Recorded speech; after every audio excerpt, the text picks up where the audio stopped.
ভদ্রমহিলাকে এই ভদ্রমহিলাকে আশা করি সবাই চেনেন। ইনি হচ্ছেন আমার জন্মদাত্রী, আমার মা। ইনি একটা বিষয় মানে অ্যাডিক্টেড, যেটা বলা যায়, সেটা হচ্ছে লুডো খেলাতে। মা, তোমার লুডো খেলতে এত ভালো লাগে। উনি আমাকে লাস্ট অবধি রিকোয়েস্ট করলেন, আমি কাজ করছিলাম, আমাকে রিকোয়েস্ট করলেন যে উনি আমাকে একদিনের ওই 20 টাকার রিচার্জ করিয়ে দেবেন, শুধু লুডো খেলতে হবে ওনার সাথে 2 বার।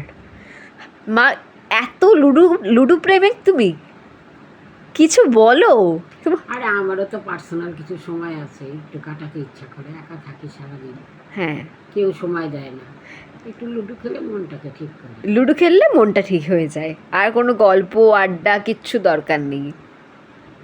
হ্যাঁ, না যাই, ব্যায়ামে যাই, বাইরের লোকের সঙ্গে আচ্ছা, যারা যারা আমার মায়ের সাথে লুডো খেলতে চান কমেন্ট করুন। টাটা।